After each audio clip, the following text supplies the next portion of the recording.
अपने मेरे पिताजी श्री अजय सिंह अधिवक्ता के पुण्य स्मरण, द्वितीय पुण्य स्मरण के अवसर पर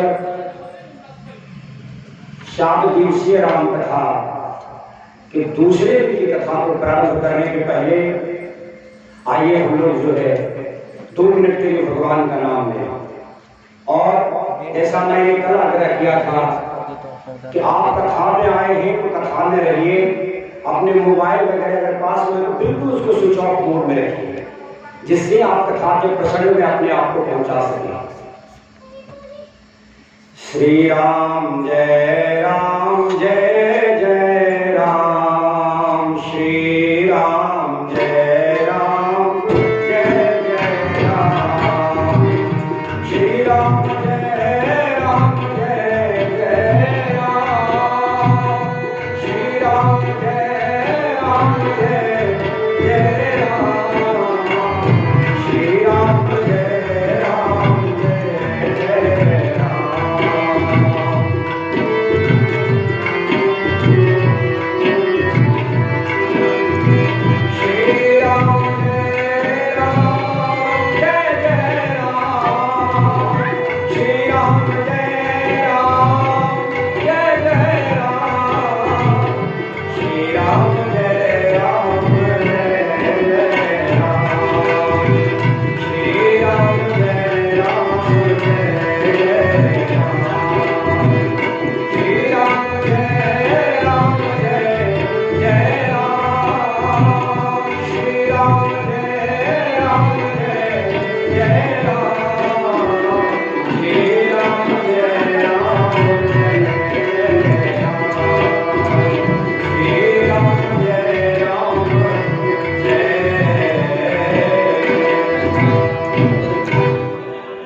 कथा के पहले दिन हम लोग राम कथा की महत्ता क्या है ये हम लोग सुने। देखिए, श्री रामचरितमानस की कथा ये है कि सबसे पहले जब ये कथा कही गई तो केवल एक ही श्रोता थे, और ये बात हम आपको रामचरितमानस से ही कह रहे हैं।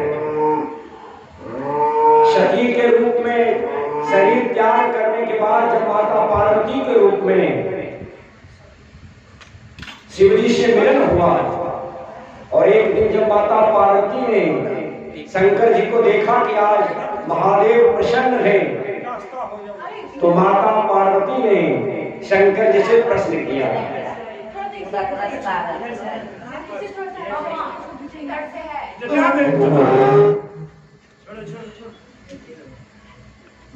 हम एक बात देख जान लीजिए, कल भी हमने सुनाया, कथा में आइए बिल्कुल सावधानी से रहिए और सिर्फ अपना ही ख्याल करिए, क्योंकि दूसरा क्या कर रहा है उसे तीसरे का ध्यान भी भंग हो जाएगा। तो हम आपको कह रहे थे कि जिस बार पहली बार रामचरितमानस ये कही गई तो एक वक्ता और एक श्रोता, शंकर जी वक्ता थे और श्रोता माता पार्वती थी। और हम रामचरितमानस का वो पंक्ति आपको सुनाते हैं कि माता पार्वती ने क्या कहा। विश्वनाथ ममनाथ पुरारी, कहु कथा जे भव भयहारी। तो मैंने आपको सुनाया इसलिए कि कथा सुनने वाला अगर एक भी हो जो भगवान का प्रेमी हो, तो फिर कहने वाले के हृदय में क्या होता है। गोस्वामी जी ने कहा जैसे ही ये प्रश्न माता पार्वती ने इच्छा जताई और अपने प्रश्नों को रखा, तो गोस्वामी जी ने लिखा कि हर उर रामचरित सब आए। शंकर जी के हृदय में पूरा रामचरितमानस आ गया। इसलिए बहुत ही एकाग्रता के साथ, क्योंकि पता नहीं कथा में कही गई कौन सी बातें हमारे आपके जीवन के कल्याण का कारण बने। भरद्वाज मुनि प्रयाग में रहते हैं, याज्ञवल्क्य के लिए एक बार वहां पर आए माघ के महीने में। संजीव जी आगे आ जाइए, रास्ता अंदर से है, आप आगे आ जाइए, हरमोनी लगा। और एक बात जानिए, जब भगवान के आपके ऊपर कृपा होती है। कृपा होती है तो क्या होता है, आपको मानव शरीर मिलेगा। लेकिन जब भगवान के ऊपर अतिशय कृपा होगी तो आपको सत्संग सुलभ हो जाएगा। जो लोग यहाँ पर अभी यहाँ पर उपस्थित हैं या होंगे, अभी के समय में आपके ऊपर भगवान की अतिशय कृपा है। और ये मैं नहीं कह रहा हूँ, ये रामचरितमानस का सिद्धांत कहता है। अति हरि कृपा जाहि पर होई, पाँव रखे एहि मार्ग सोई। तो भगवान की कृपा हमारे आपके सबके ऊपर है। भरद्वाज जी ने प्रार्थना की हमको भगवान की कथा सुनाइए, और उसी प्रकार से माता पार्वती ने भी अपने संशय को रखा। और दोनों के प्रश्नों में एक समानता थी, दोनों की इच्छा थी कि हम भगवान की कथा को क्रमशः याज्ञवल्क्य जी और शंकर जी से सुने। ऐसी बात उनमें उस समय अज्ञानता की बात थी नहीं। अज्ञानता की बात कब थी, आइए उसी प्रसंग से हम प्रारंभ करते हैं जिस समय माता पार्वती सती के रूप में है। शंकर जी को कथा कितना प्रिय है। अच्छा, एक बात यहाँ पर एक और हम जोड़ देंगे। लोगों को लगता होगा कि कथा कहने वाला कौन है, अरे ये तो अपना ही संजीव है। नहीं, ये कथा की कितनी बड़ी महत्ता है कि संसार के सबसे पहले और बड़े वक्ता महादेव एक बार त्रेता युग में किसके पास चले आए, अगस्त्य जी के।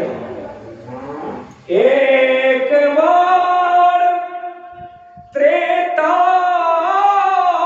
युग माही शंभु गए कुंभज ऋषि पाही। अब एक बात समझिएगा यहाँ पर कि कुंभज ऋषि यहाँ पर क्यों शब्द रखा, अगस्त्य ऋषि में लिख सकते थे। कुंभज किसको बोलते, खड़ा को। मानिए कि गोस्वामी जी ने संकेत दिया कि शंकर जी के जैसे प्रथम और संसार के सबसे अच्छे वक्ता भी एक ऐसे व्यक्ति के पास गए जिसका जन्म कुंभज से हो, इतने छोटे व्यक्ति। इसलिए अगर भगवान की कथा किसी छोटे के द्वारा कही जा रही हो तो भी, और आप अगर शंकर जी के इतना बड़े हैं तो भी आपको कथा में जाना चाहिए। मन में ये विचार ना रहे, मन में आपके ये प्रश्न उठता ना रहे कि कहने वाला कौन है, क्योंकि कहने वाले की महानता नहीं है, महानता यहाँ पर जिसकी कथा हो रही है उसकी है। और यहाँ पर कुछ शब्द पर ध्यान दीजिएगा जो गोस्वामी जी ने कहा और क्या चीज नहीं कहा। हम आपको 2-3 चौपाई सुनाते हैं और गौर करिएगा कि गोस्वामी जी ने क्या कहा और क्या नहीं कहा। कि संग सती जग जननी भवानी, पूजे ऋषि अखिलेश्वर जानी। राम कथा मुनिवर बखानी, सुनी महेश परम सुख मानी। कहत सुनत रघुपति गुण गाथा, कछु दिन तहाँ रहे गिरनाथा। मुनिशन विदा मांग त्रिपुरारी, चले हवन शक दक्ष कुमारी। देखिए गोस्वामी जी की विशेषता और क्या समझाने का प्रयास उन्होंने हमको आपको किया कि संग सती जग जननी भवानी। जिस समय शंकर जी के साथ सती कथा में जा रही है, कथा के लिए विशेषण का प्रयोग किया गया जग जननी, लेकिन जब कथा से आ रही है तो फिर चले भवन संग दक्ष कुमार। जग जननी से सीधा एक दक्ष की पुत्री पर आ गई, और ये आ गई क्यों, तो सुनी महेश परम सुखमानी। मतलब जो कथा हुआ, ऐसा मानिए संकेत है कि वो कथा में शंकर जी तो रहे, शंकर जी को अच्छी लगी, लेकिन शायद लगता है कि माता सती को वो बात वहां पर समझ में नहीं आई, अच्छी नहीं लगी, या मन में ये बात आ गई जो आपको आगे वो प्रसंग में आ जाएगा। और संयोग की बात देखिए, उस समय भगवान का अवतार हुआ था, जानकी जी का हरण हो गया था, और श्री राम हे खर हे मृगमल कर श्रेणी तुम देखी सीता मृग नहीं, इस तरह से वो पूछ रहे थे। शंकर जी के मन में एक इच्छा जगी कि भगवान भी इस समय इसी वन में है जिस वन में हम हैं। लेकिन अगर भगवान से हमारा दर्शन हमारा उनका हो जाएगा तो फिर भगवान जो गुप्त रूप में एक मानव के रूप में जो अभी कार्य कर रहे हैं, उनकी माया जो अभी चल रही है, उनका जो अभिनय वो कर रहे हैं, जो वास्तविक उनका है नहीं वास्तविकता, वो एक रोल को जो कर रहे हैं, लीला जिनको आप कहते हैं रामचरितमानस के टर्मिनोलॉजी में, एक बार जानिए कि लीला और चरित्र में अंतर है। अगर कोई व्यक्ति अब आपके यहाँ नाटक हो और उस नाटक में वो हत्यारा का रोल करे और उस गांव का व्यक्ति समझ जाए करे वो तो पवन बाबू थे जो हत्यारा थे, वो मर्डर रहे, और कल से उनसे घृणा करने लगे, तो ये उस व्यक्ति का दोष है, वो समझ नहीं पाया कि ये तो लीला है। और चरित्र क्या है? चरित्र वो है जो आप प्रत्येक दिन अपने जीवन में जो कार्य संपादित करते हैं, जिस तरह से उसको चरित्र बोलते हैं। जिस कार्य को आप प्रत्येक दिन करते हैं, बार बार करते हैं, वो आपका चरित्र है। तो भगवान वन में लीला कर रहे थे, माता सती ने देखा, उनको लगा कि भगवान का चरित्र यही है। ये तो वृक्ष से पूछ रहे, लता से पूछ रहे कि आपने जानकी को देखा है क्या? अगस्त ऋषि के यहाँ से कथा हुई, पता नहीं उन्होंने सुना नहीं सुना, बात समझ में आई कि नहीं आई, संदेह दूर हुआ नहीं। लेकिन जब शंकर जी ने उस ऋषि को देखा, देखिए दृश्य एक ही है कि राम जी पूछ रहे हैं, शंकर जी ने भी उस ऋषि को देखा और माता सती ने भी उस ऋषि को देखा, लेकिन दृश्य एक पर अंतर कैसे हुआ? अपने अपने समझ के अनुसार। गोस्वामी जी कहते हैं कि शंभु समय तेहि राम देखा, उर्वजा अति क्षोभ विसेखा, भरि लोचन छवि सिंधु निहारी, समय जानन किन्ह जाए। और दूर से शंकर जी ने कहा कि जय सच्चिदानंद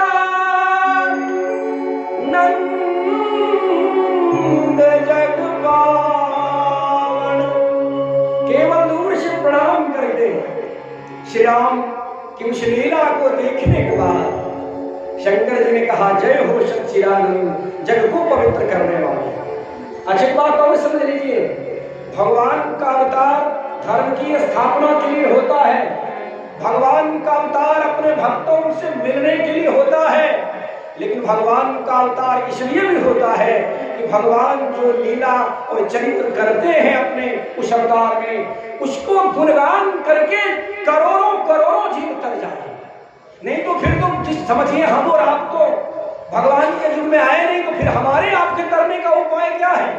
तो हमारे आपके तरने का उपाय यही है कि आप उनके गुणगान को कहे सुने। अब माता सती ने देखा कि एक व्यक्ति है जो लता तरुपाती को अपने पत्नी की जानकारी के बारे में पूछ रहा है।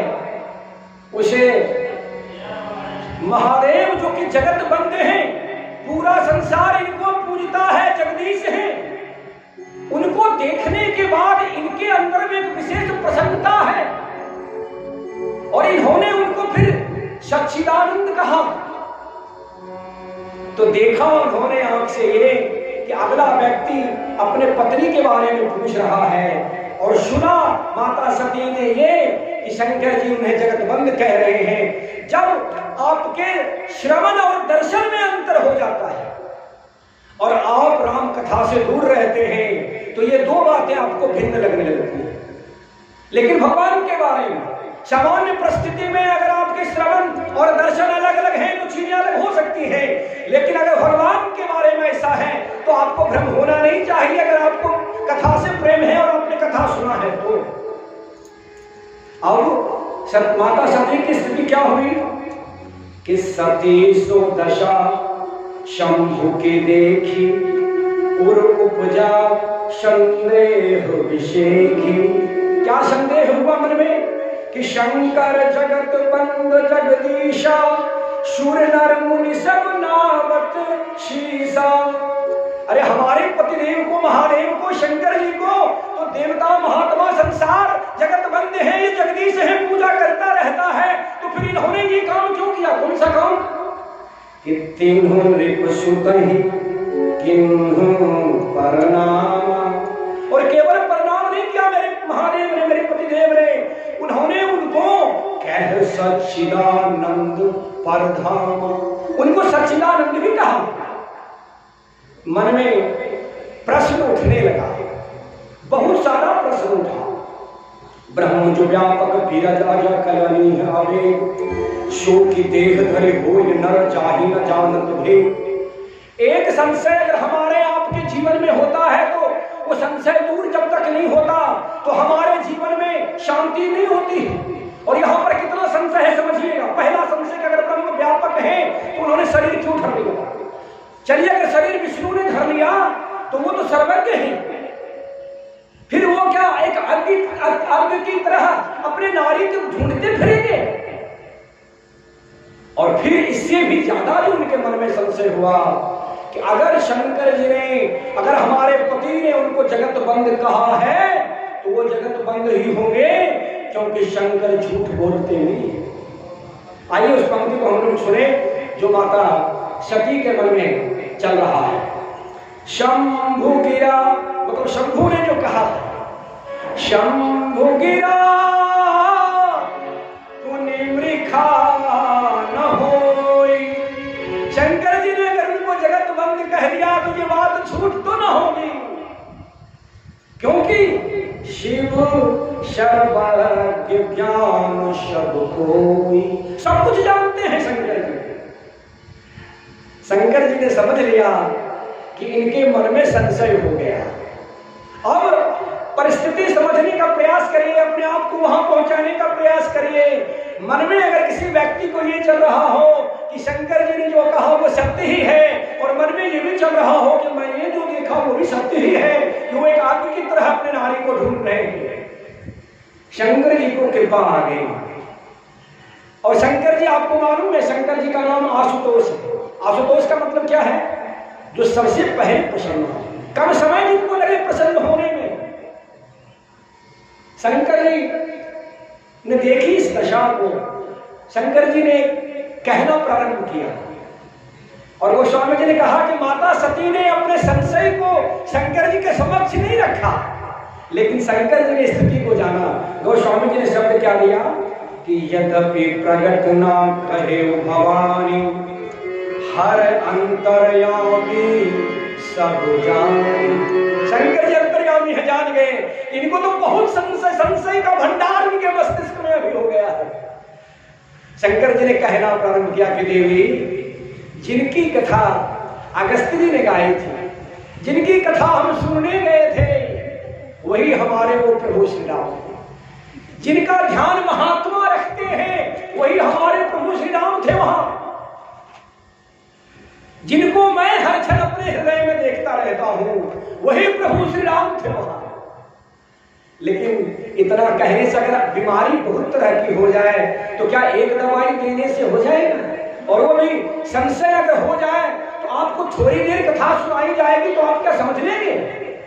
अरे गरुड़ जी को जब संशय हो गया, आप जानते हैं प्रसंग में, तो शंकर जी ने बाद में उनको कहा कि आप काकभूषुंडी जी के पास जाइए, बहुत दिन भगवान की कथा को सुनिए, और जब आप बहुत दिन भगवान की कथा को सुनेंगे तब संशय दूर होगा आपका। शंकर जी ने कहा, आइए हम लोग एक छंद गोस्वामी जी का,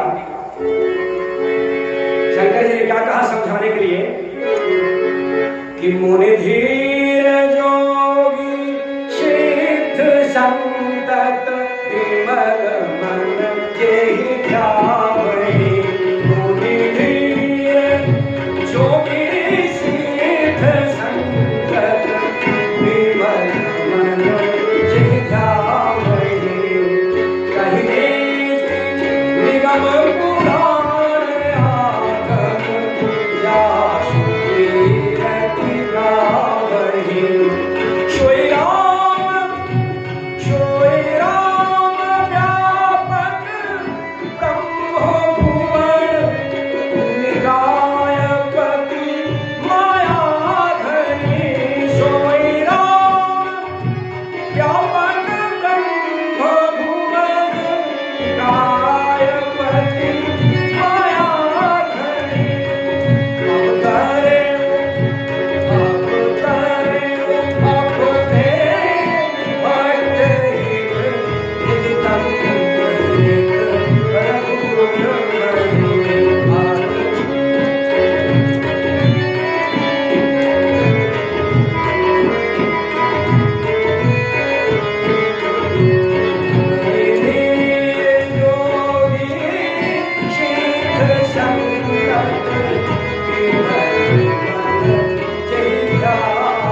जिनका ध्यान मुनि करते हैं, जिनका ध्यान सिद्धजन करते हैं, मेरे वही प्रभु अपने भक्तों के हित के लिए उन्होंने अवतार लिया है।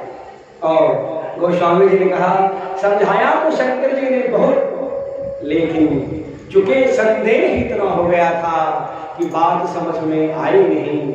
लागन उपदेश जदपि कहे शिव बार बहुत बार बहुत तरीके से शंकर जी ने समझाने का प्रयास किया।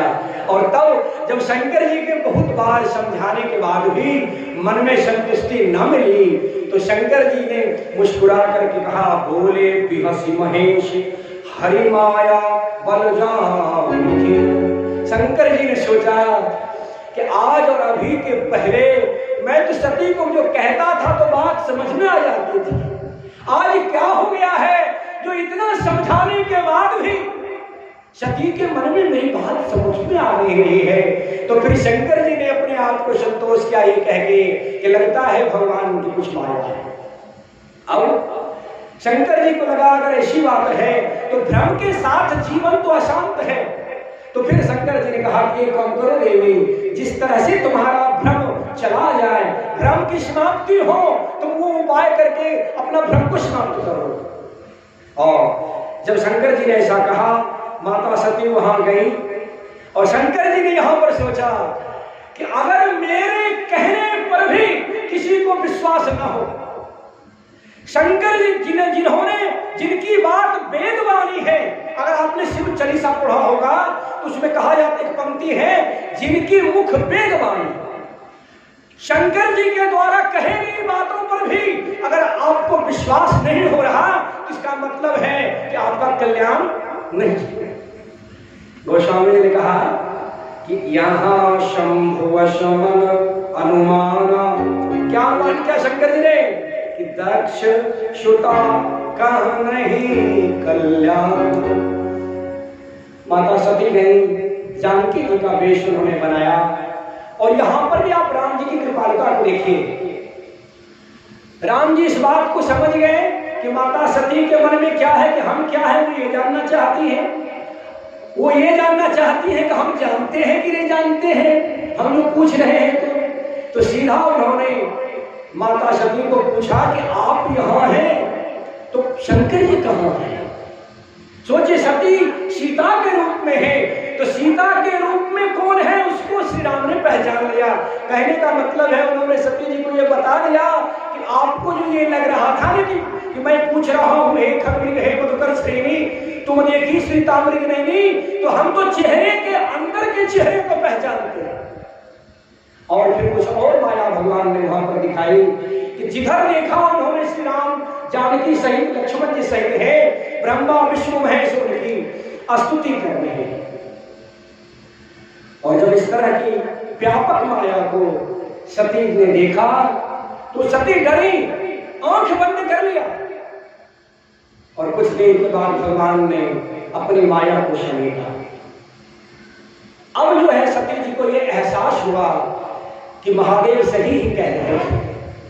और देखिएगा, समझिएगा और क्या क्या यहां पर। पहली बात कि शंकर जी ने समझाया, उनको बात समझ में नहीं आई। अब गलती का एहसास हुआ क्या? गोस्वामी जी ने क्या पंक्ति दिया कि मैं शंकर कर कहा न माना। कोई बात, चलिए हमने गलती का एहसास हो गया कि मैंने शंकर जी की बात को नहीं मानी और निज ज्ञान राम कहयान, अपने अज्ञानता हमने राम जी के बारे में सोची। लेकिन एक गलती तो पहले हो गई थी कि शंकर जी के समझाने के बाद भी उन्होंने समझा नहीं। एक दूसरी गलती और हुई। क्या दूसरी गलती ये हो गई कि जब शंकर जी ने पूछा कि देवी आपने परीक्षा ले लिया क्या, तो माता सती ने कह दिया कि मैंने कोई भी परीक्षा नहीं ली। तो फिर क्या किया आपने? माता सती ने कहा कि मैंने आपके जैसे ही उनको प्रणाम किया। अब समझिएगा, कोई परीक्षा नहीं ली ये बात भी असत्य है, और फिर मैंने आपके जैसा ही प्रणाम किया ये भी असत्य है, क्योंकि गोस्वामी जी ने ये नहीं लिखा कि उन्होंने प्रणाम किया। तो गलती पर गलती होते चला गया। अब शंकर जी के मन में लगा, जैसे ही शंकर जी ने ध्यान दे करके देखा तो मन में शंकर जी को लगा कि आज क्या बात है, सती को मैंने समझाया वो समझी नहीं।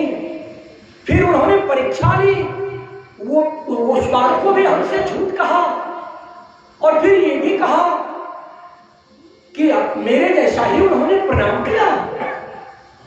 शंकर जी को लगा, शंकर जी ने क्या एक पंक्ति गोस्वामी ने लिखा कि हरि इच्छा भावी बलवाना हृदय विचार तो शंभु सुजाना। लगता है भगवान की कुछ इच्छा है। और एक बात उन्होंने सती जी के बारे में कहा, क्या कि इस प्रसंग के पहले सती जी ने कभी शंकर जी से झूठ नहीं कहा, अशब्द भाषण नहीं कहा था, क्योंकि पत्नी का धर्म है। ये स्मरण में आप रखिए, हम बार बार सुइया जी के प्रसंग में ये कहा करते हैं कि किसी के धर्म के, गांव की, जिला की, राष्ट्र की नींव रखी जाती है आपके घर में जो महिलाएं हैं उनके द्वारा। वहां अगर धर्म है आप और हम उस धर्म से जरूर प्रफुल्लित पल्लवित तो होइएगा।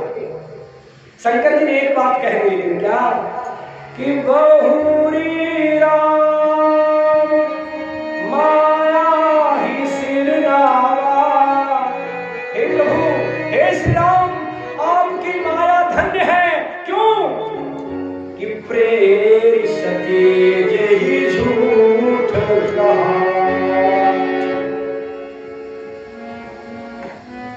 प्रेरणा देकर के सती जी से श्री राम की माया ने झूठ कहा। आइए भजन को लेकर के उपस्थित हुए संजीव जी।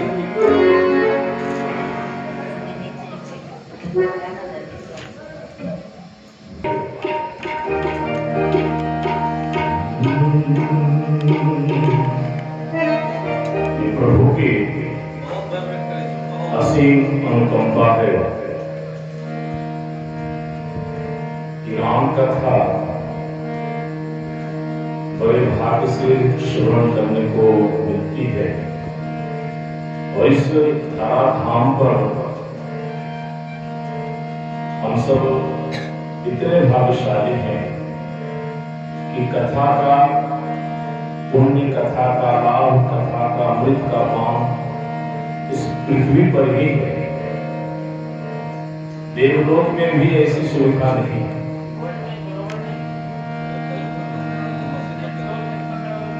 और इस मार्ग पर चलने वाले बिगड़े भी होते हैं। हम सबको इस पवित्र भूमि को नमन करना चाहिए जहां पर यह फिर दूसरी बार इस कथा का आयोजन हुआ। मैं एक भजन के माध्यम से भक्ति की महिमा को बताने का प्रयास कर रहा हूं। आज मनुष्य कितना भटक रहा है इस भागम भाग की जिंदगी में। उसे 2 क्षण भी नहीं है उसके पास कि जिसने यह जीवन दिया उसके प्रति अपनी कृतज्ञता भी अर्पित कर सकें, उस प्रभु को आभार भी उनके प्रति ज्ञापन कर सकें।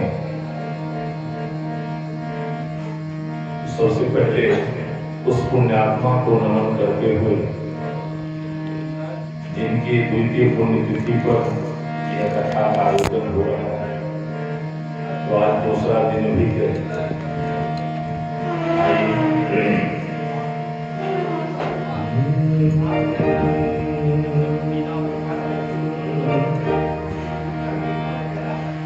कभी उपथ पर भूल के जाने न देना पाओगे, कभी उपथ पर भूल के जाने न देना पाओगे, साथ तेरे भगवान है पार करेंगे नारे,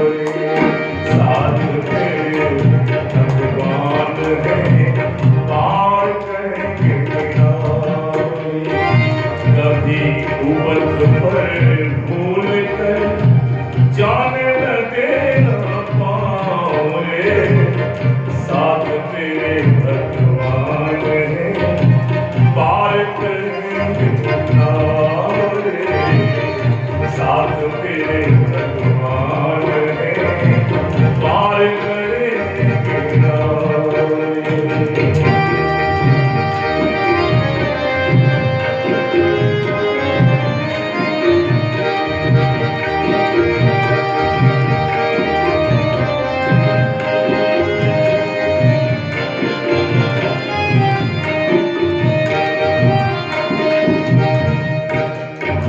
मिल जाएंगे सामने, अभी बुला कर देख ले।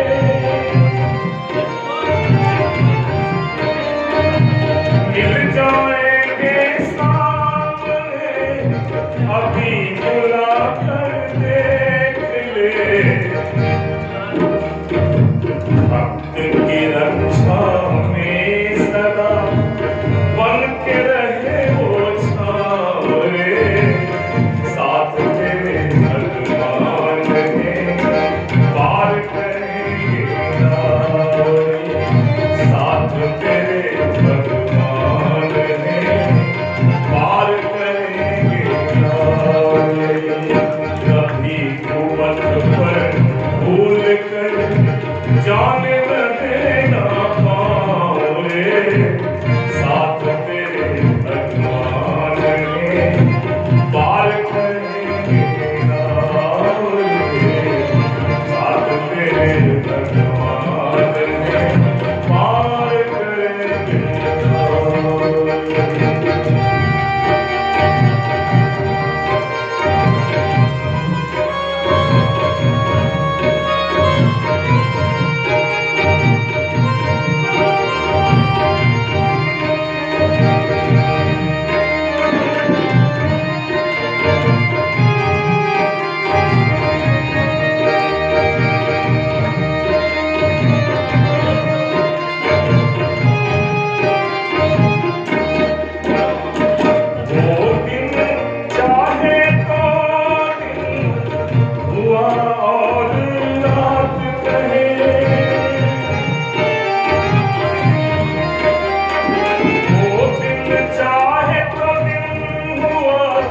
रात कहे तो रात है, रात कहे तो रात है,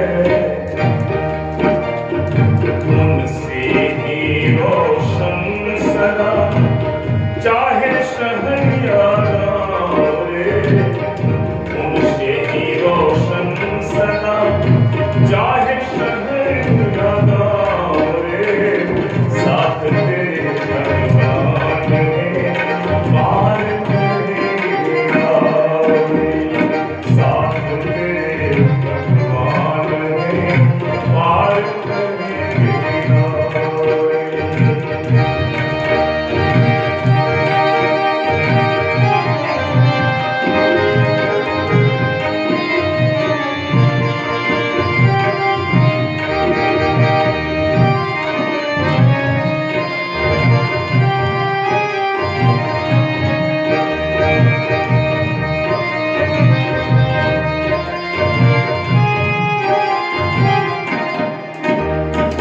ईश्वर सदा स्वतंत्र है और प्रेम में स्वतंत्र है।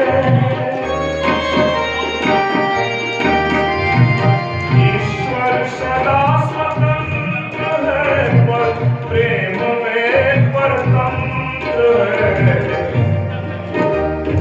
जहाँ बुला लो प्रेम से आ जाते उस छाव रे, जहाँ बुला लो प्रेम से आ जाते उस छाव रे, साथ तेरे भगवान है, पार करेंगे किनारे, साथ तेरे भगवान है, पार करेंगे किनारे। कभी कुपथ पर भूल कर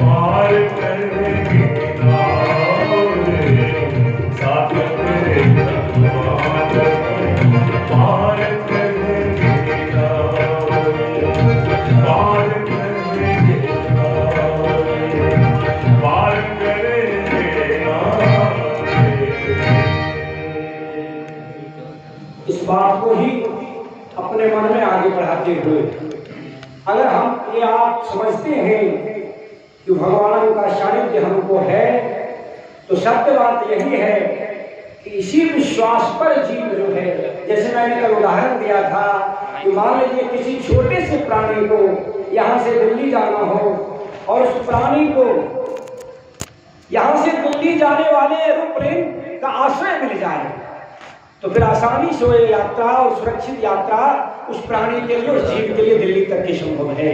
उसी प्रकार से हमारे आपके लिए जो इस धराधाम पर आने के बाद फिर से भगवान के पास अपने कर्मों को भोगने की जो यात्रा है, उस यात्रा में भी अगर हम भगवान की कथा का आश्रय बनाते हैं, उस पर हम सवार होते हैं, तो फिर हमारे आपकी यात्रा की कठिनता भी दूर होती है। मैं आपको कुछ रामचरितमानस की उस पंक्ति को सजोकर आपको एक बार पहले सुनाता हूँ, जो हम और आप कहते हैं, मैं भी कहता हूँ, आप भी कहते ही होंगे, घोर कलयुग है, घोर कलयुग है। इस कलयुग के कारण हमारे कर्म ये हैं। लेकिन गोस्वामी जी ने कहा नहीं नहीं, ऐसी बात नहीं है। बात यह है कि कलयुग के जैसा आज तक कोई युग नहीं हुआ। कैसे हुआ? ऐसे कि आपको अगर त्रेता युग में आपको बहुत ज्ञान विज्ञानी भगवान का ध्यान करके आप भगवान को पा सकते हैं। त्रेता में आप यज्ञ करके समर्पित कर सकते हैं, सतयुग में बहुत सा ध्यान करके कर सकते हैं, द्वापर में भगवान की बहुत पूजा करके कर सकते हैं। लेकिन कलयुग में गोस्वामी जी ने कहा, आइए हम उस पंक्ति को सुने जो गोस्वामी जी ने कहा कि कलयुग केवल हरि गुण गावत नर पावहि भव था। कलयुग जोग न यज्ञ न ज्ञान, एक आधार राम गुण गाना। सब भरोस तज जो भज राम ही, प्रेम समेत गाओ गुण राम ही। सोई भवतर कछु संशय नाही, नाम प्रताप प्रकट कलिमा। ये कलयुग की विशेषता है कि आप नाम को आधार बना करके, राम का नाम लेने में आपको मैंने कई बार कहा, पैसा नहीं लगता, घर में बैठिए, जिस परिस्थिति में रहिए, जिस देश में, जिस वेश में, परिवेश में रहिए, भगवान के नाम को लेने में ऐसी कोई जरूरी नहीं कि आपने स्नान नहीं किया तो आप नहीं ले सकते, आप बिछावन पर हैं तो नहीं ले, जो भी स्थिति परिस्थिति आपकी है आप ले सकते हैं। कई बार पूरे रामचरितमानस में गोस्वामी जी ने कहा, उत्तरकांड के 149 दोहा के बाद एक बार फिर से गोस्वामी जी ने कहा कि कलयुग जोग न यज्ञ न ज्ञान, एक आधार राम गुण गाना। कलयुग केवल नाम आधारा, सुमिर सुमिर नर उतरहि पारा। और कहते कहते 150वें दोहा में तो गोस्वामी जी ने ये कह दिया क्या, जो मैंने आपको पहले कहा था कि कलयुग के जैसा कोई युग ही नहीं है। और गोस्वामी जी ने क्या कहा कि कलयुग सम युग नहीं, जो नर कर विश्वास। हमको आपको विश्वास अगर हो जाए कि हमको राम के नाम का आश्रय लेना है, तो ये कलयुग ही है जहां पर सिर्फ नाम को जप करके आप क्या करेंगे कि गाय राम गुण विमल, भवतर विनय प्रयास। राम के गुण को अगर त्रेता में गाया जाता तो क्या होता, पार कर जाते क्या संसार सागर को? नहीं। सतयुग में केवल राम के गुण को गा करके कर जाते? नहीं। गोस्वामी जी ने कहा ये यही युग है जहां पर आप राम के नाम को लेकर, राम के गुण को गा करके आप राम से मिल सकते हैं। आप राम से संबंध, राम नाम को लेकर के जोड़ के राम के पास जा सकते हैं। और अगर हम ये जो पंक्ति मैंने आपको सुनाया, इस पंक्ति को सुनाने के बाद भी अभी के बाद से यही दोष देते रहे कि समय बहुत खराब, समय बहुत खराब, तो सोच लीजिएगा समय खराब नहीं है, समय खराब आपके लिए है, क्योंकि आपको भगवान के नाम का आश्रय मिला नहीं। मैंने आपको सुनाया ही था कि भगवान जब वन में थे, रावण का अवतार भी हुआ ही था, जानकी जी का हरण हुआ था, और उस समय स्थिति क्या थी? गोस्वामी जी ने कहा कि सूर्य, चंद्रमा, वायु, वरुण, अग्नि, काल, यम सब रावण की आज्ञा में चलते थे। धर्म की कोई बात नहीं, जहां जहां धर्म हो उसको समाप्त कर लिया जाता था, यज्ञ करने नहीं दिया जाता था, महात्माओं को खा लिया जाता था राक्षसों के द्वारा। और जब माता पृथ्वी से भार उठाने की क्षमता जब उनकी कम होने लगी, तो फिर माता पृथ्वी ने अपनी प्रार्थना की कि अब हमसे पृथ्वी का भार उठाया नहीं जाता। ब्रह्मा जी शांत हुए, सारे देवता तो पहले से ही रावण के दुख से दुखी थे, सब शंकर जी के पास गए। सबकी इच्छा ये हुई कि चलते हैं भगवान के पास, और भगवान के पास जाकर के भगवान से प्रार्थना करेंगे। माता पार्वती को कथा सुनाते सुनाते शंकर जी ने कहा कि देवी, उस सभा में मैं भी था जहां पर ये मंत्रणा हो रही थी कि काम करते हैं, चलते हैं श्री हरि के पास, देवताओं और माता पृथ्वी की समस्या को लेकर के। तो जब मैं उस सभा में था तो मैंने एक सलाह दिया, क्या कि हरि व्यापक सर्वत्र समाना।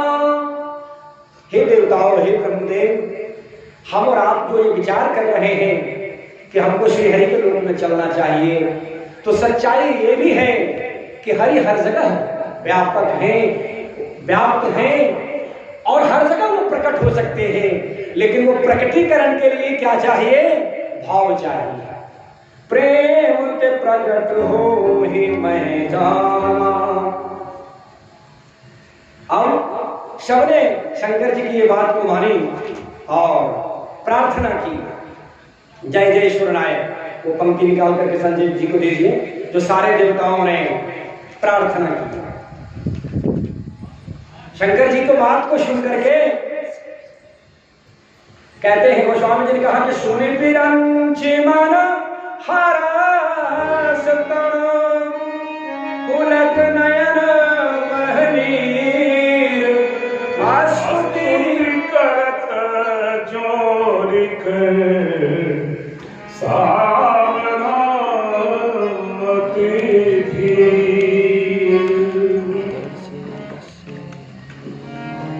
जय जय सुरनायक, जन सुखदायक, प्रणत पाल भगवन। जय जय सुरनायक, जन सुखदायक, पाल भगवन। मोती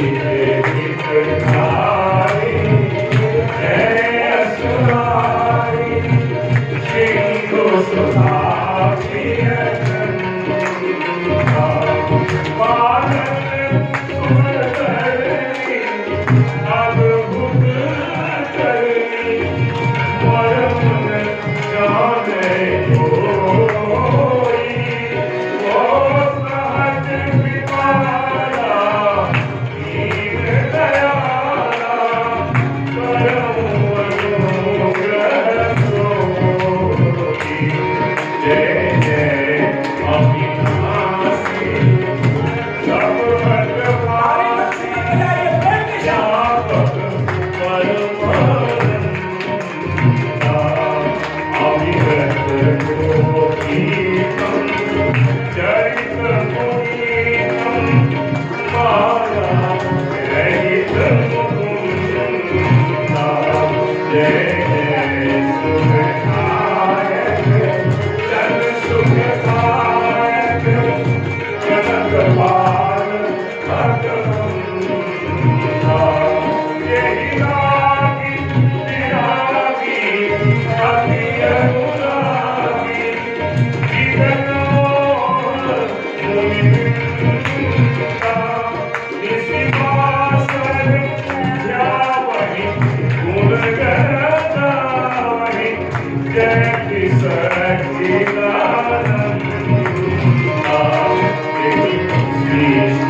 सबने प्रार्थना की, और प्रार्थना मैंने आपको कई बार कहा कि सच्चे मन से की जाए, प्रेम के साथ की जाए। प्रार्थना में विश्वास जब हो, सच्चा मन, प्रेम और विश्वास, ये तीनों का समन्वय जो प्रार्थना में होता है तो उसका असर क्या होता है। भगवान वहीं पर प्रकट हो गए और उन्होंने कहा, जनि डर कहूं मुनि सिद्ध सुरेशा, तुम ही लाग धरि हो नरवेशा। हे देवताओं,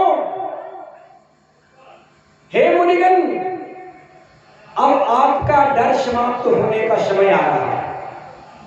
आपके कारण हम मनुष्य का रूप लेकर के आएंगे, और मैं ही नहीं आऊंगा केवल, अंशन सहित मैं तो आऊंगा ही, मेरे अंश भी आएंगे।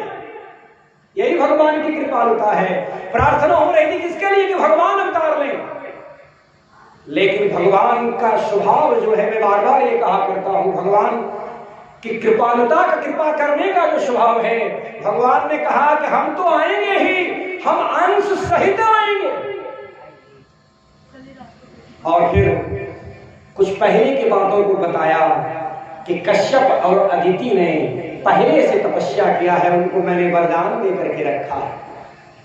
वो अयोध्या में अभी दशरथ जी और माता कौशल्या के रूप में हैं, और मैं जब आऊंगा तो जो अभी माता पृथ्वी का जो भार बहन करने का जो बात है, दुख है, वो सारी बातें धर्म की स्थापना से लेकर के, महात्माओं के कष्ट निवारण से लेकर के, धरती के भार हरण तक का कार्य जो है होगा। गोस्वामी जी ने कहा कि अब जो है ब्रह्मा जी ने माता पृथ्वी को समझाया। आइए एक बार हम लोग माता पृथ्वी को भी जय जयकार करें, क्योंकि हम जानते हैं माता पृथ्वी का स्वभाव है क्षमा करना। हम इसी पृथ्वी पर घर बनाते हैं, मकान बनाते हैं, शौचालय अपना कर्म करते हैं, अपने अधर्मों का भार भी हम इसी पृथ्वी माता के ऊपर दे रहे हैं, बढ़ा। लेकिन अपने क्षमा स्वभाव के कारण वो हमको क्षमा करती चली आ रही। ब्रह्मा जी ने समझाया, तब ब्रह्मा धरणी समझावा, अभय भई भरोस किया। माता धरती को अब भरोस हुआ कि अब हमारा कष्ट दूर होगा। प्रार्थना करके गोस्वामी जी ने कहा कि निज लोक ही बिरंची गए देवन यही सिखाए कि बानर तन धरि धरनी मह हरिपद से बहु जाए। ब्रह्मा जी ने बताया कि भगवान अगर नर के रूप में अवतार लेंगे तो उनको सबसे अधिक काम बानर से आएगा। तो हे देवताओं, अपने जीवन को धन्य करो, अपने आप को धन्य करने के लिए बानर बन के धरती पर जाओ।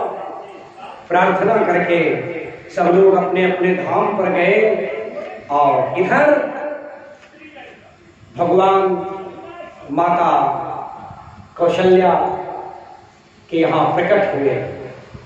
और भगवान की कितनी कृपालुता कि भगवान आए और अवतार लेने के बाद ही भगवान ने माता कौशल्या को ये दर्शन कराया कि देवी, आपने जो इतना कठोर तप पहले किया था, आपको जो हमने वरदान दिया था, आपके उसी पूर्वकृत कठोर तप और मेरे वरदान के कारण मैं आज आपके यहाँ पुत्र के रूप में।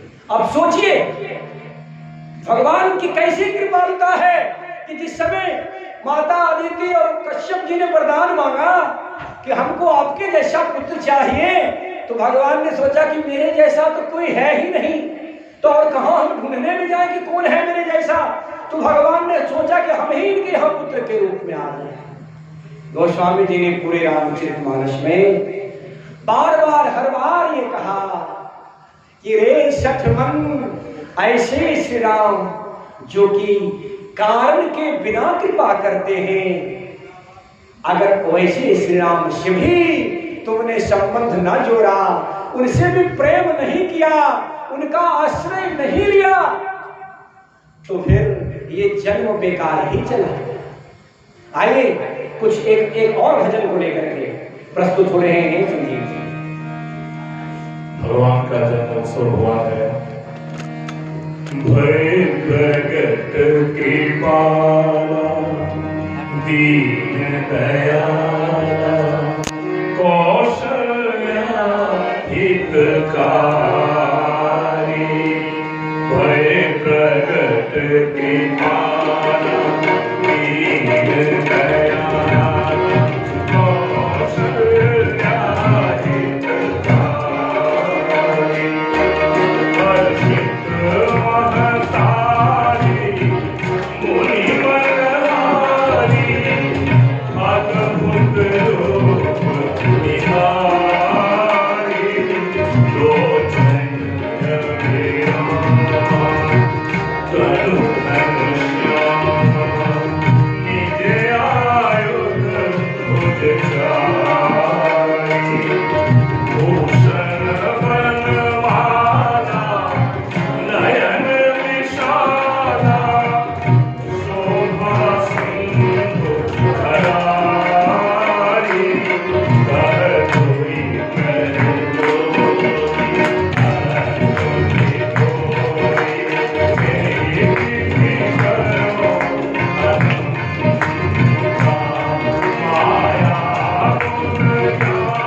प्रकार सुख में तुम रहे माता मुनि बोली सोमती बोली तरम प्रात यह रूपा के जैसी सुनीला अति प्रिय शीला यह सुख परम अनोखा सुनी बचन सोना रोदन कोई बालक सुन भूपा यह चरित जगावहि हरिपद पावहि के न परहि अब भूपा हरे प्रगट तुम्हारा कीन दयाला कौशल्या हितकारी हर्षित तारे मुनि मनहारी अद्भुत रूप तुम्हारे जय जय श्री राम जय जय श्री राम जय जय श्री राम राजा राम सीता राम जय जय श्री राम जय जय श्री राम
भगवान का अवतार हुआ।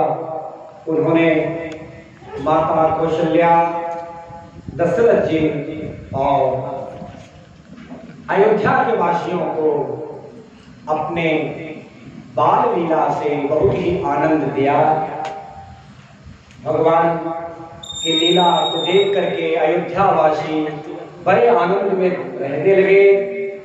समय बीतता चला गया और एक बार विश्वामित्र जी के मन में एक बात आई कि मेरा जीवन जो अभी तक बीता उसमें भगवान से, प्रभु श्री राम से मेरा संबंध कुछ भी हुआ नहीं। और ये जीवन कैसा जिस जीवन में भगवान से संबंध न। अब संबंध कौन सा बनाए हैं? वो तो पुत्र के रूप में पहले से हैं, वशिष्ठ जी उनके गुरु के रूप में हैं। और फिर सोचा उन्होंने कि एक बात है कि किसी भी शिष्य का गुरु एक से अधिक हो सकता है, तो हम श्री राम के गुरु बन सकते हैं, श्री राम को अपना शिष्य बना सकते हैं। ये संबंध तो जोड़ ही सकता है। इस बात को मन में भावना को लिए और वहां से चले और अयोध्या आए। दशरथ जी को यह जानकारी हुई, दशरथ जी ने बहुत उनका आदर सम्मान किया। पूछा कि बड़ी कृपा की आप प्रभु, आप हमारे यहाँ आए, कारण क्या है? विश्वामित्र जी ने ये बात बताई कि हम अपने यज्ञ की रक्षा करने के लिए श्री राम और लक्ष्मण को ले जाना अपने साथ चाहते हैं। अच्छा, लक्ष्मण को क्यों ले जाना चाहते हैं? क्योंकि विश्वामित्र जी जानते हैं कि प्रभु श्री राम लक्ष्मण के बिना कहीं जा नहीं सकते, कहीं जाते नहीं है, कहीं जाएंगे नहीं। चूंकि दशरथ जी को पुत्र रत्न की प्राप्ति बहुत ही विलंब के बाद हुआ, चौथे पल में हुआ, तो उनको विश्वामित्र जी का ये मांग अच्छा लगा नहीं। उन्होंने कहा कि महाराज, आपने जो मांगा मुझे, ये मांग मुझे अच्छा नहीं लगा, और आप जो ये कहते हैं कि यज्ञ की रक्षा राम और लक्ष्मण करेगा, तो ये कोमल बालक से यज्ञ की रक्षा कैसे हो पाएगा? मैं आपके साथ जाने के लिए तैयार हूं। विश्वामित्र जी की इच्छा तो राम लक्ष्मण जी को ले जाने की थी, लेकिन दशरथ जी की इच्छा राम जी को देने की नहीं थी। दशरथ जी ये जानते थे कि विश्वामित्र जी स्वभाव से बड़े क्रोधी भी हैं, तो पर भी अभी तक दशरथ जी की सहमति नहीं हुई। अब विश्वामित्र जी ने अपनी दृष्टि वशिष्ठ जी की तरफ दी। मानिए कि दृष्टि में ही उन्होंने एक प्रार्थना की कि वशिष्ठ जी, मेरा जीवन तो अभी भगवान से संबंध बनाए बीत गया, आप धन्य हैं जो कि राम के गुरु हैं, अब आप ही अगर अनुशंसा करेंगे तभी मेरा संबंध भी राम के साथ कुछ हो सकता है। और गोस्वामी जी ने पंक्ति दिया कि वशिष्ठ जी ने दशरथ जी को समझाया, तब वशिष्ठ बहुविधि समझावा। बहुत प्रकार से वशिष्ठ जी ने दशरथ जी को समझाया। वशिष्ठ जी ने कहा कि राजन, आपको क्या लगता है कि विश्वामित्र जी राम लक्ष्मण को ले जा रहे हैं इसलिए कि इनसे वो यज्ञ की रक्षा करवाएंगे?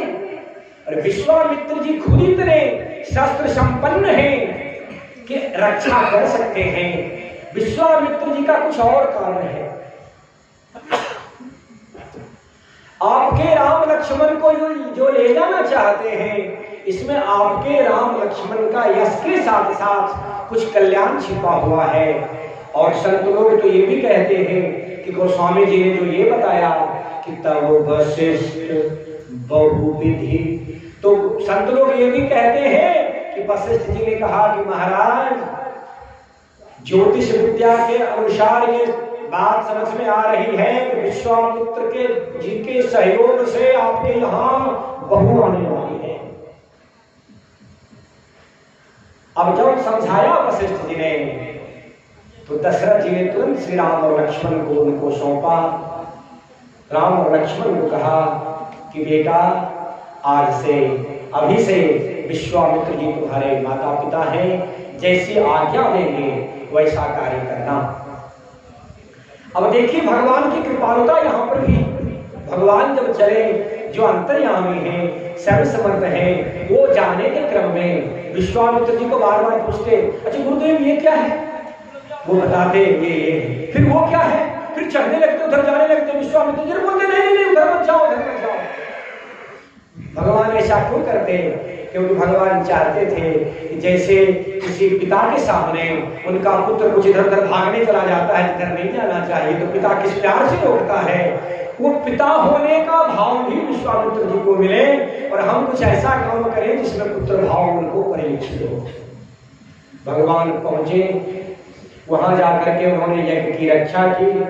यज्ञ की रक्षा करने के बाद अब जो है प्रभु श्री राम की एक ऐसी यात्रा प्रारंभ हुई जिस यात्रा को संत लोग कल्याण यात्रा कहते हैं।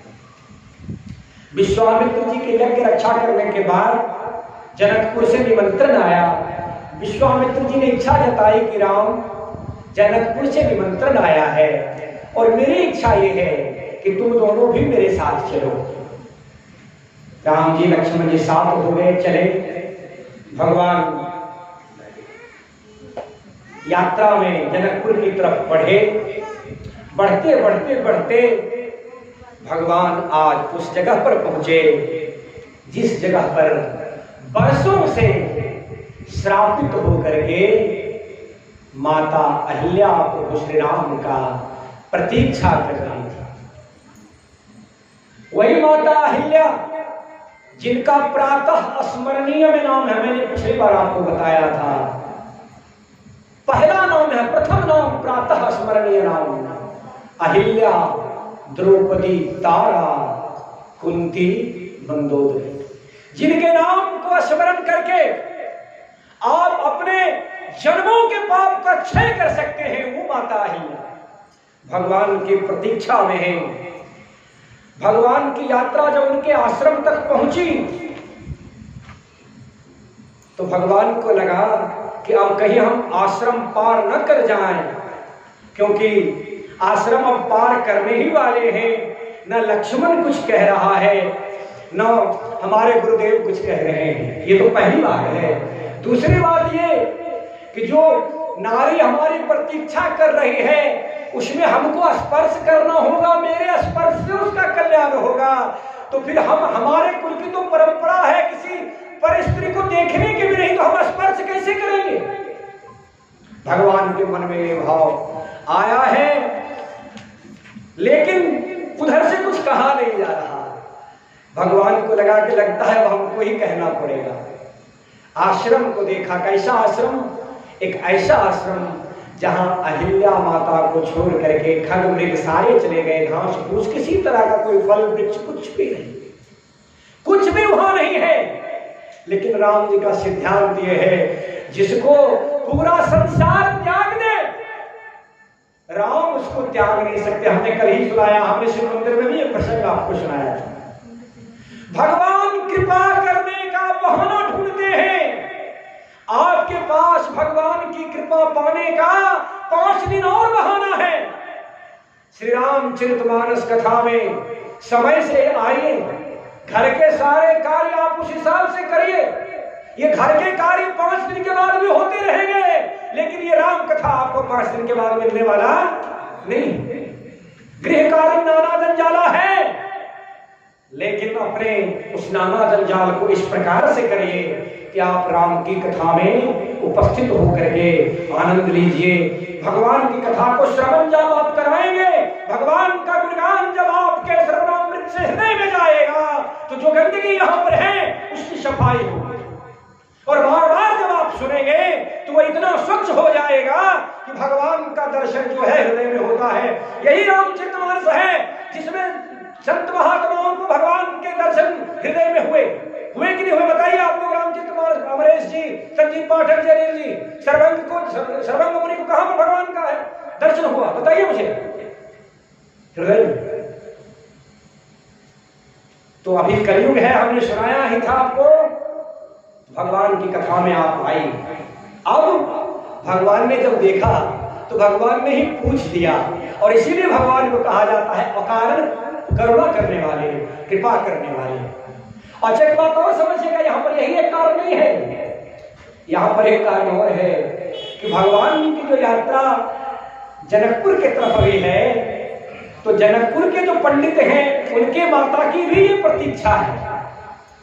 तो मानिए कि भगवान ने ये कहा कि जानकी हम तो आपकी तरफ आ रहे हैं, लेकिन आपके जो पंडित हैं, कुलगुरु हैं, उनके सतानंद जी जो हैं, उनके माता को ऊपर कृपा करके हम आते हैं, आपके कुलगुरु के ऊपर कृपा हम यहीं से प्रारंभ कर देते हैं।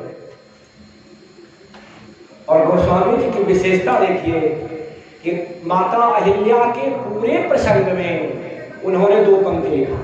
क्या कि गौतम नारी श्राप वश, क्यों श्राप दिया इसका चर्चा नहीं किया गोस्वामी जी।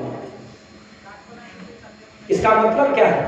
संकेत उन्होंने दिया कि जीवन में इतना ही बोला जाए जिससे किसी का काम बने, अधिक बोलने की जरूरत नहीं, पूरे इतिहास वृत्तांत बताने की आवश्यकता नहीं, आप उतना कहिए जिससे अगले का काम हो जाए। गौतम नारी श्राप वश उपल देह धरि चरण कमल रज चाहती, कृपा करहु रघुवीर। भगवान को गुरुदेव की आज्ञा मिल गई। भगवान ने अपना चरण स्पर्श कराया और जैसे ही भगवान का चरण स्पर्श हुआ, माता अहिल्या इस प्रकार से प्रकट हुए कि गोस्वामी जी ने कहा कि प्रकट भई तब कुंज से। मानिए कि वर्षों से एक तपस्या करती हुई एक मूर्ति एक जीवंत के रूप में हुई और भगवान को सामने देख करके दोनों आंखों से, अब देखिएगा एक बात समझिएगा, गोस्वामी जी यहां पर लिखा कि जुगल नयन, दोनों के, जुगल मतलब क्या होता है? दो, और उसके दो मतलब है, दोनों आंख से और दोनों के। क्योंकि एक बात जान लीजिए, भगवान का ये सिद्धांत है कि अगर भगवान से अतिशय प्रेम करने वाले के आंख में आंसू है तो भगवान के आंख में आंसू आए बिना रह नहीं सकता। तो यहाँ पर मतलब भी है कि भगवान के आंख में भी आंसू है, माता अहिल्या के आंख में भी आंसू है। और फिर भगवान ने माता अहिल्या से पूछा कि आपकी क्या इच्छा है? उन्होंने कहा कि मेरी इच्छा है कि पति ने हमको त्यागा था, पति के लोक में हम जा रहे हैं। पति वहां पर आए और गोस्वामी जी ने शब्द दिया कि गई पति लोक आनंद हरे।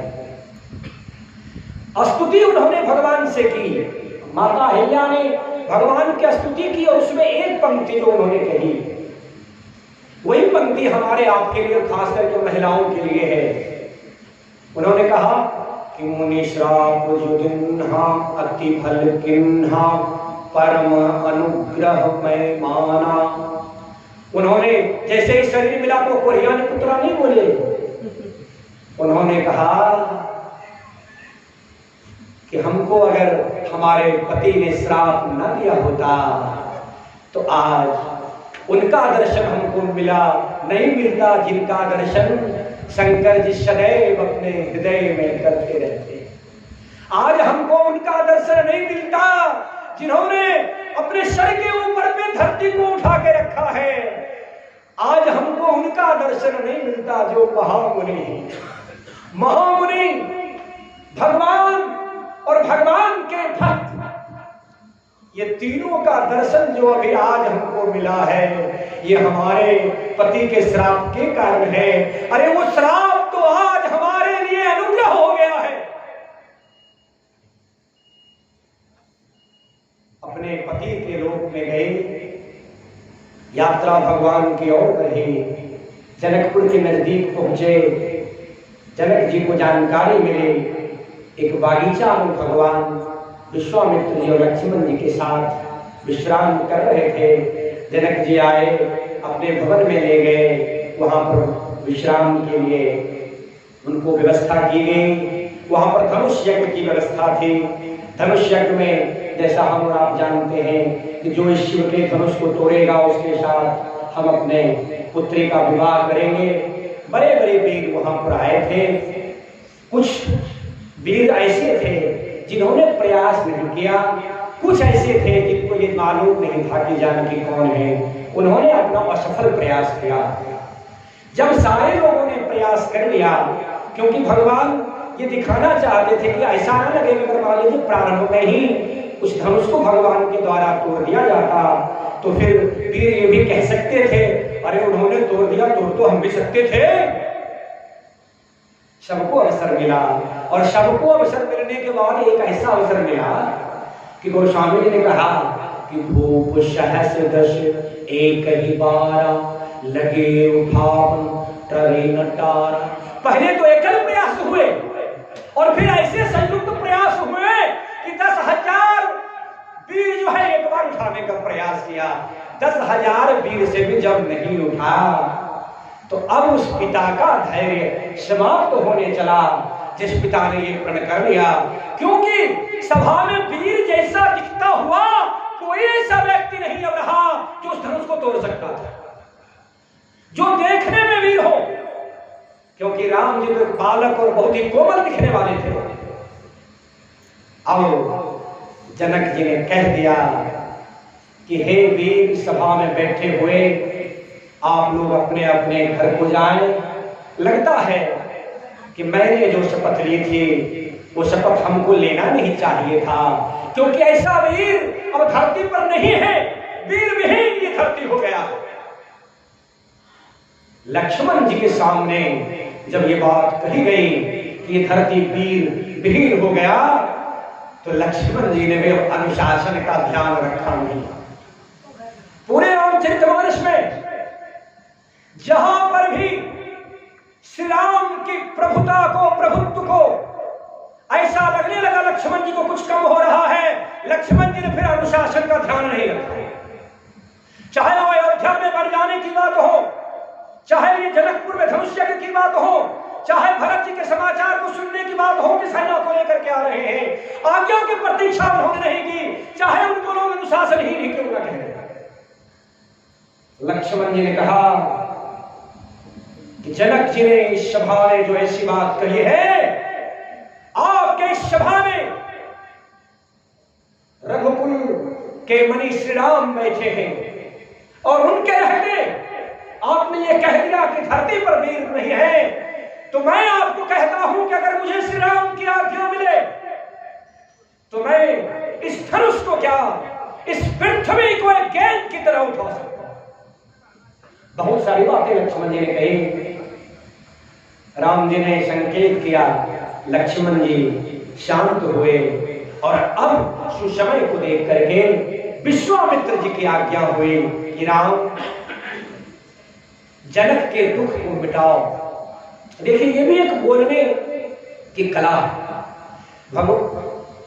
विश्वामित्र जी ने कहा कि मैं कहतात जनक परिताप नहीं, उठो राम भंजो, राम उठो तोड़ो। किसके लिए भाई? तोड़ने की बात तो शादी करने के लिए थी, ठीक है नहीं? बताइए हाँ या नहीं? जवाब उधर चले गए। किसके लिए थे? जोर से बोलिए। लेकिन उन्होंने कहा क्या ऐसा? क्योंकि एक कार्य के एक कारण नहीं होते। आज हम और आप रामचरितमानस कर रहे हैं, हमने अपने पिताजी के द्वितीय पुण्य स्मरण पर यह कार्यक्रम रखा है, तो इसके कारण है। कारण यह है कि हम चाहते हैं कि उनके पुण्य स्मरण पर जो कथा की जाए, जो रामचरितमानस किया जाए, हो सकता है कि अगले बार 24 घंटा का रामधुन किया जाए, ये सारे पुण्य हमारे पिताजी के खाते में जाए, जिससे वो जिस लोक में है उस लोक से और वो ऊंचा है। पुत्र होने का यही धर्म है। आपको जिस माता पिता ने जन्म दिया है, आपको बड़े भाई ने, जो मैं कल भी कह रहा था, जो भी बड़ा भाई है और जो भी छोटा भाई है, छोटे भाई को यह स्मरण करना चाहिए कि बड़े भाई ने हमको गोद पर कभी खिलाया तो होगा। खिलाते हैं या नहीं खिलाते हैं? विभेद तो तब होता है जब दूसरे तीसरे यहां से लोग आते और उन लोगों की दृष्टि बदल जाती, और फिर वही भाई जो अतिशय प्रिय होता है इतना अप्रिय हो जाता है कि एक एक रुपया का भी हिसाब होने लगता है। होता है या नहीं होता? अब दोनों तरफ से होता है। आप ये ना कहिएगा कि केवल छोटे की तरफ से, भाई हमारे ऊपर यह आरोप ना लगे। और भगवान उठे और मानिए आज तो शिव जी के धनुष को प्रतीक्षा थी कि भगवान उनके हाथ का, भगवान का स्पर्श हमको मिले। बहुत दिनों से उस धनुष को भगवान की प्रतीक्षा थी, क्योंकि उस धनुष का सौभाग्य था कि भगवान शिव ने भी उसे अपने हाथ में रखा था। और आज श्री राम के हाथ में भी वो धनुष आने वाला है। माता जानकी सभा में है, जो स्थिति मैंने आपको पहले प्रस्तुत किया कि उतने बड़े वीरों से जब कुछ नहीं हुआ तो माता जानकी ने धनुष से प्रार्थना की कि मैं आपसे प्रार्थना करता हूं कि आप अपने गरुआई को, वजन को कम करें। धनुष ने पूछा कितना कम कर लें? बोले फूल इतना। अच्छा कृपया शांति बनाए रखिए, बीच में बोलिए नहीं। चलिए एक दो बार भगवान का नाम लीजिएगा। श्री राम जय राम जय जय राम, श्री राम जय राम जय जय राम। कथा में देखिए बड़े सावधानी के साथ सुनिए और दूसरे पर ध्यान न दीजिए। मानिए अगर बगल वाला सो भी जाए तो उसको जगाने के चक्कर में ऐसा ना हो कि बगल के 3 आदमी का ध्यान कथा से भ्रमित हो जाए। और शांति रहिए, बिल्कुल एक शब्द बोलिए। तो धनुष ने कहा कि कितना हल्का हो जाए, तो माता जानकी ने कहा फूल के इतना। लेकिन माता जानकी को एक दृश्य याद आ गया कि जब माता जानकी माता गौरी का पूजन करने गई और उस प्रसंग में जब प्रभु राम को उन्होंने फूल तोड़ते देखा, तो फूल तोड़ने भगवान कितने कोमल हैं कि फूल तोड़ने में भगवान को पसीना पसीना हो। भगवान उठे और धनुष को जैसे ही हाथ लगाया कि मानवीय धनुष तो प्रतीक्षा ही कर रहा था कि प्रभु आपका हाथ लगे और हमारा कल्याण हो और धरती पर हमारा जो भार है वो खत्म हो जाए। और धरती पर भार खत्म करने के लिए भी धनुष को तोड़ा गया था। अब ये बात अगर आपके मन में प्रश्न में आया कि टूटने के बाद भी वो धनुष अगर धरती पर रहा तो भार कैसे कम हुआ, ये प्रश्न आपके मन में आ सकता है। तो इसको ऐसे समझिए, पेड़ धरती पर लगा हुआ है, आपने उसको काट दिया तो भार कम होता है नहीं कटने के बाद? हाँ या नहीं में जवाब दीजिए। उधर से होता है ना, आपने जला दिया उस पेड़ को, बहुत बड़ा पेड़ है, जला दिया, भार कम होता है कि नहीं होता है? होता है। और धनुष टूटने के बाद परशुराम जी आए और मैं तो इस प्रसंग में ये समझता हूँ भगवान ने परशुराम जी को बुलाया। क्यों बुलाया? क्योंकि कुछ राजा उस पर ये विचार करने लगे थे मन में कि चलो इसे धनुष तोड़ लिया है तो सब मिल करके इसके ऊपर आक्रमण करेंगे और बाद में ये तय करेंगे कि विवाह किसके साथ होगा। प्रभु राम ये चाहते नहीं थे कि शुभ अवसर पर कुछ इस तरह का प्रसंग हो, तो परशुराम जी को उन्होंने स्मरण किया, क्योंकि परशुराम जी को तो वहां पर कोई जान नहीं रहा था, परशुराम जी को सब जान रहा था। जैसे परशुराम जी आए और परशुराम जी का प्रताप ये था कि अपने पिता के सहित लोग अपना परिचय देना प्रारंभ कर दिए। पिता सहित लिंठ निज नाम। परशुराम जी ने देखा धनुष टूटा हुआ है, क्रोध आया। लक्ष्मण जी परशुराम जी का कुछ संवाद हुआ, राम जी ने अनुनय विनय की और राम जी ने जब ये बात कही कि विप्रवंश के महाराज, एक बात मैं आपसे आग्रह करता हूं कि विप्रवंश की असप्रभुताई अभय हो ही जे तुम ही डराए।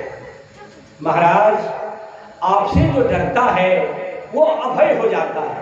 लेकिन एक बात और है, क्या? हमारे कुल की एक रीति है कि अगर काल भी स्वयं युद्ध के लिए ललकारे तो हम एक बार काल से भी युद्ध करते हैं। जब ये बात प्रभु राम ने कही, परशुराम जी के हृदय का पटल खुला, गलती समझ में आई और हाथ जोड़ करके परशुराम जी ने लक्ष्मण जी और राम जी से माफी मांगी। गोस्वामी जी ने पंक्ति लिया, अनुचित बहुत। अभी तक जो परशुराम जी अपने आप को वीर सर्वसमर्थ और ये कह रहे थे कि कितनी बार हमने क्षत्रियों का नाश किया, लेकिन उन्होंने क्या कहा कि अभी तक जो मैंने कहा था वो उचित नहीं था। अनुचित बहुत कहे अज्ञाता। मैं अज्ञान था, मुझे ये जानकारी नहीं थी कि मुझे क्या कहना और मैं किसको कह रहा हूं। लेकिन आप दोनों तो क्षमा मंदिर हैं, मुझे क्षमा करिए। क्षमा हूं क्षमा मंदिर दो भ्राता। हे लक्ष्मण जी, हे श्री राम, मेरे अनुचित वाणी को बिसरा करके मुझे क्षमा करिए। हमारी आपकी समस्या ये है कि हम दूसरे को अनुचित कह तो देते हैं, पहली बात तो ये समझ में नहीं आती कि मैंने जो कहा वो उचित था या नहीं था, और बात अगर समझ में आ भी जाती है तो हम क्षमा मांगने के लिए तैयार नहीं होते। यहां पर जो लोग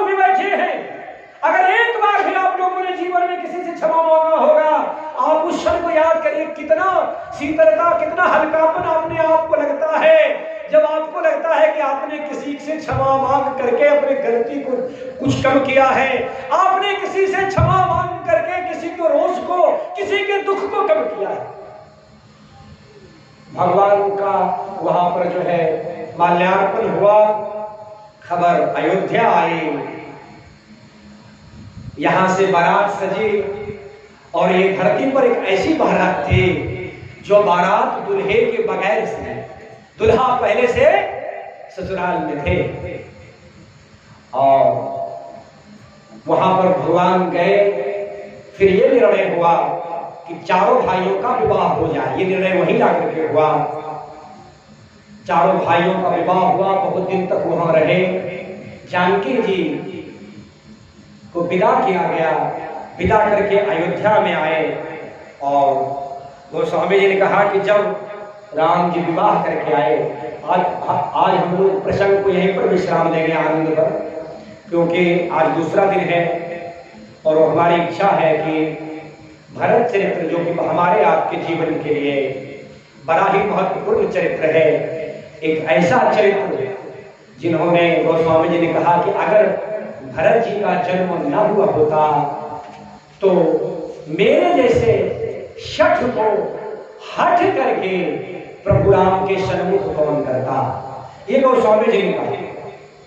तो हमारी इच्छा ये है, वैसे तो भगवान पता नहीं क्या प्रेरणा देंगे, लेकिन मेरी इच्छा ये है कि भगवान के सबसे प्रिय भरत जी के चरित्र पर जितना अधिक समय हम दे पाए, भगवान से ये प्रार्थना करते हुए कि प्रभु हमारे अंदर वो शक्ति और सामर्थ्य दें, ज्ञान दें कि हम आपको भरत चरित्र पर अधिक से अधिक समय दे सके। उसके बाद भगवान के उतने ही प्रिय जितने की भरत जी, हनुमान जी के चरित्र को इस बार कहने की इच्छा है। हनुमान जी, प्रभु श्री राम, भरत जी, माता सरस्वती, जानकी जी, वाल्मीकि जी, सबसे ये प्रार्थना करते हुए कि मेरे अंदर ये सामर्थ्य हो, ज्ञान हो कि हम आपको उनके चरित्र को सुना सकें, क्योंकि उनके चरित्र को स्वयं प्रभु राम सुनते हैं। अभी भगवान के चरित्र को हम सुना रहे हैं तो हनुमान जी आकर के हमारे इस धरती को उन्होंने पुण्य कर, मतलब ये धरती समझिए हरिहर कथा विराजती बेनी, और इसके साथ साथ हनुमान जी की भी उपस्थिति यहाँ पर है। लेकिन हम ये चाहते हैं कि प्रभु राम की भी उपस्थिति हो, और उसका मात्र एक ही उपाय है कि आप जब भगवान के अति प्रिय भरत जी और हनुमान जी का चरित्र करेंगे, आप टेलीविजन पर देखते हो कि भक्तमाल कथा हुआ करती है, भक्तमाल की कथा के श्रोता स्वयं भगवान हैं। भगवान के चरित्र, भक्त के चरित्र, भक्त के गुण, भक्त के द्वारा किए गए कार्य को भगवान स्वयं सुनते हैं। तो आइए हम लोग कुछ पंक्ति आनंद वाला हम लोग सुने, और आखिरी भजन के साथ फिर संजीव जी होंगे। अमरेश जी आग्रह के आगे आप आ जाइए आरती के लिए। आइए कुछ पंक्ति हम लोग पहले सुनते हैं। जब तेरा ब्याही घर आए तो नित नव मंगल मोद बढ़ाए। जब तक मिथिला में जब भगवान का विवाह हुआ है, मिथिला का एक पद का भाव होना चाहिए। चलिए तो हम लोग इस एक दो तीन रामचरितमानस के चौपाई के बाद एक भाव को प्रकट करेंगे और कथा को हम लोग जैसा हमने कहा कि विश्राम इसी प्रसंग पर देंगे। तो वहां पर विदागरी होकर के अयोध्या जानकी जी आ गई है सबके साथ। तो एक दो पंक्ति हम लोग सुनते हैं कि बहुरे लोग राजा शुभयो सुतन समेत नृपति गृह गयो, प्रभु विवाह जस भयो छाहु तो सकहि न बरनी गिरा अहिनाहु। तो स्वामी जी ने कहा कि प्रभु के विवाह का आनंद का वर्णन सरस्वती और शेष भी नहीं कर सकते, तो मैं क्या कर सकता हूँ। लेकिन एक मिथिला के भाव को, मिथिला के भगवान के भक्तों ने किस भाव से इस प्रसंग को रखा, आइए संजीव जी से हम लोग सुनते हैं।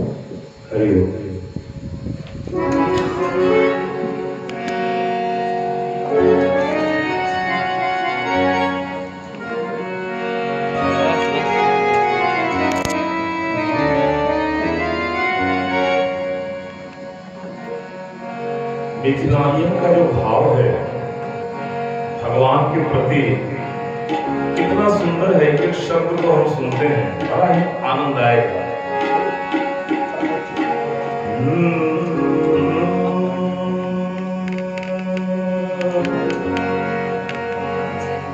मिथिला के नतवा से बढ़ी गेल शान है। आवाज अपना आप कम रखिए और साथ में नहीं बजाइए, आप बाद में पिकअप करिए। आप साथे बजाते हैं, साथे बंद करते हैं। मिथिला के नतवा से बढ़ी गेल शान है। बढ़ी गेल शान हमरा, बढ़ी गेल शान हमरा, बढ़ी गेल मान है। मिथिला जन्म भइले, अरे मिथिला जन्म भइले, सुकृत महान है। मिथिला जन्म भइले, सुकृत महान है। मिथिला के नतवा से बढ़ी गेल मान है। मिथिला के नतवा से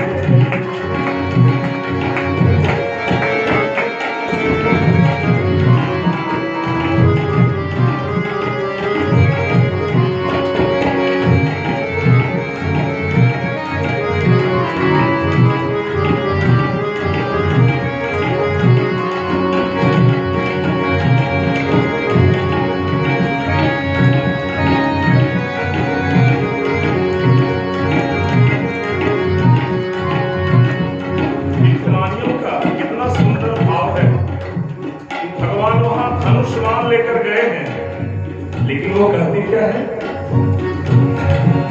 हमारा न चाहिए पाहुन ई धनुष और बाण है। हमारा न चाहिए, हमारा न चाहिए, हमारा न चाहिए पाहुन ये धनुष और बाण है। तो हमरा त चाहिए पाहुन, हमरा त चाहिए पाहुन मंद मुस्कान है। हमरा त चाहिए पाहुन मंद मुस्कान है। मिथिला के नतवा से बढ़ी गेल शान है। मिथिला के नतवा से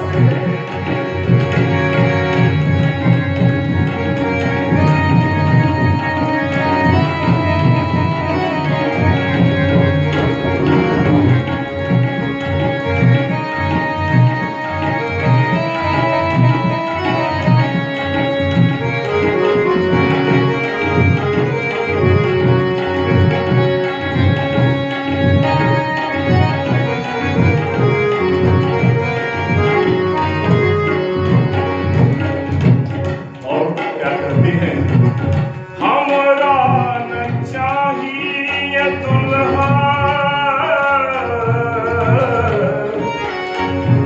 हमरा न चाहिए दुल्हा, हमरा न चाहिए, हमरा न चाहिए दुल्हा, जोग जप ध्यान है। अरे हमरा त चाहिए पाहुन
ब्रह्मा कहता होगा, ये पाहुन कोई विष्णु कहता होगा, कोई भगवान मानता होगा, लेकिन हम लोग आपको भगवान नहीं मानते।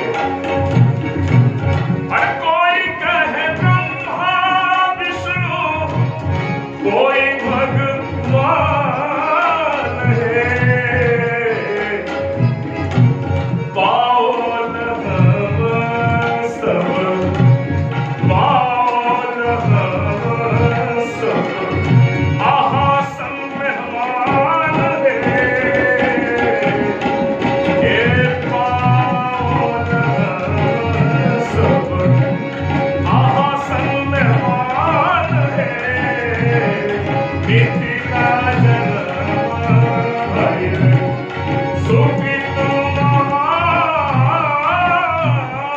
है। मिथिला के नगरवा से बढ़ि गेल मान है। मिथिला के नगरवा से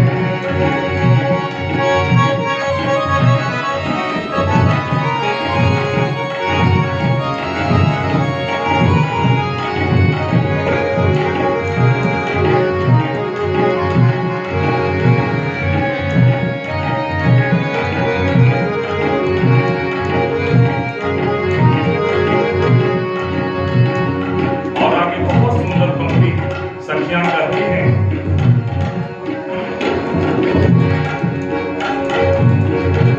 मिथिला जन्म भइल हर सुकृत महान है।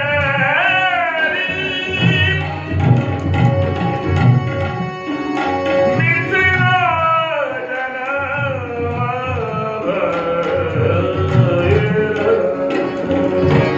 मिथिला जन्म भइल सुकृत महान है। अरे लाडली कृपा सो पैलो, जानकी जी की कृपा से। अरे लाडली कृपा से पैलो, आहा संग मेहमान है।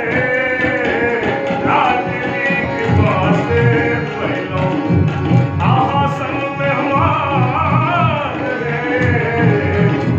मिथिला के नगरवा से बढ़ि गेल मान है। मिथिला के नगरवा से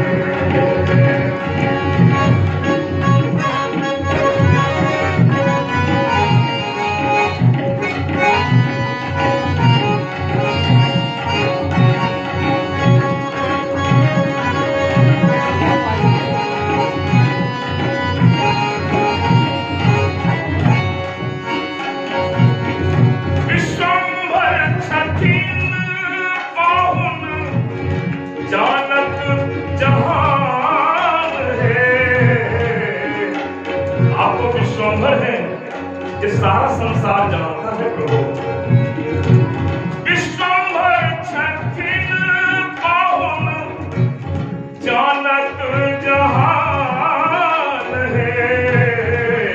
तो हर किशोरी चूके अंगना में,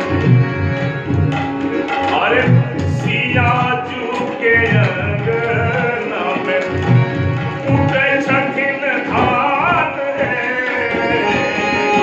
सिया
कथा को विश्राम लेने के पहले 2 मिनट के लिए बहुत ही प्रेम के साथ संजीव जी हरे राम या सीताराम सीताराम जो भी हो आप संकीर्तन करें, क्योंकि संकीर्तन का जीवन में बड़ा महत्व है। तो हम लोग अब आरती करेंगे। हमने से थोड़ा आगे आ जाइए।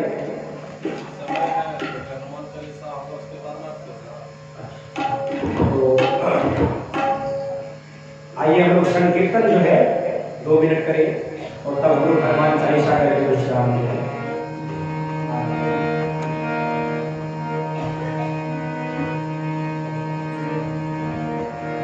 और आप लोगों भी मालूम है क्या, इस मौके को गवाइए, बहुत ही भाव जो तर्ज है जो है बहुत ही भाव के साथ उसमें करिए, क्योंकि भगवान संकीर्तन में आते हैं। और हमारा आपका उद्देश्य क्या है? हनुमान जी की कृपा तो बरसानी है, लेनी ही है, भगवान भी आ जाए हमारे संकीर्तन। इस भाव के साथ आप उसमें जुड़िए। हरे राम राम राम हरे हरे, हरे कृष्ण कृष्ण कृष्ण हरे हरे, हरे राम राम राम हरे हरे, हरे कृष्ण हरे राम